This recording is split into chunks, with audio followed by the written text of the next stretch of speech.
ลูกปลา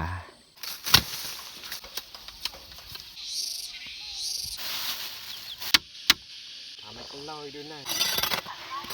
ผักยังแล้วก็กินแบบใด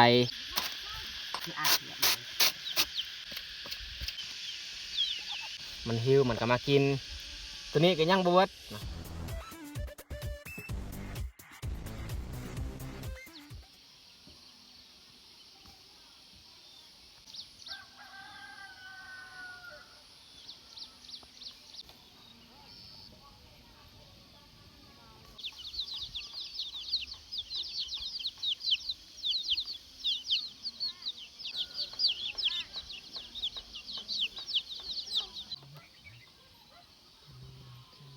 กราบสบายดีเบิร์ดสู่คู่สู่คนที่เขามาเบิ่งมาชมสองของเฮาสำหรับตอนเช้าวันนี้คอยกับพาน้องทราย2 คนขึ้นมาให้จุดประสงค์วันนี้เขาขึ้นมาเนี่ยแมนเฮามาเลี้ยงเป็ดเลี้ยงไก่หรือว่าเลี้ยงปลานี่แหละแล้วก็สิออกไปตัดไม้ไผ่เพื่อเฮามากั้งอันแยงเนาะแยงที่เฮาใส่นกกระปิดเฮาซื้อแยงอันนี้กระด้นแหละนี่แหละแยงอันนี้ตามันที่เนาะมันถือกับนกกระปิดก็เลยมาป้องกันไว้เป็ดหันยานว่ามีโตแล้วนะเฮากั้งแต่ตะนางมันต่ำก็เลยใส่แยงอีกเบื้องเทิงเพื่อปลอดภัยโอเคมาแต่ทุกคนติดตามเบิ่งติดตามชมกับพวกเฮาได้ใน1 วันนี้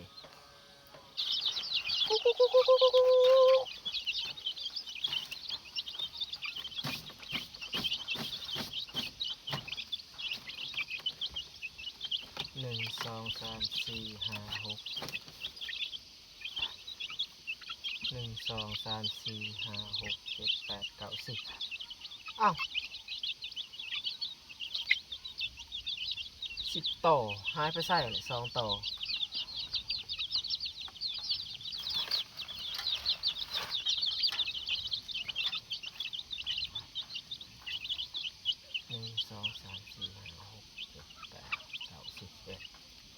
11อีกตัวหนึ่งหาย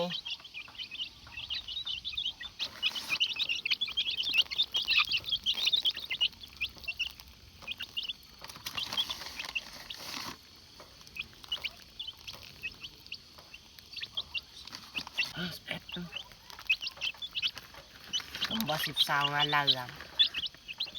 mobil imoนี่นะเบล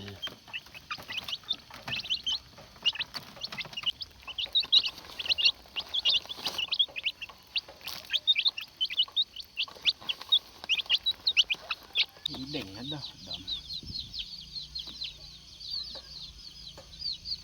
มากล้วยที่เฮาไว้อยู่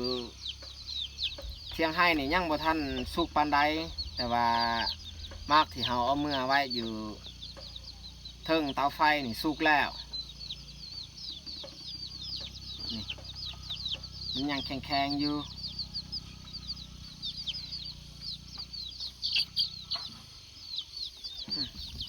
ลองปิดมากินแต่ว่ามะกล้วยรุ่นนี้ถึงว่ามันสุกก็ตามมันจะบ่ได้เรื่องเปลือกมันสีเขียวแบบนี้แหละโอ้ยังบ่ทันสุกอีหลีตัวนี้ยังบ่ทันสุกตัวเฮาเอาเมื่อบ้านนี่จนมันสุกมันเละแล้ว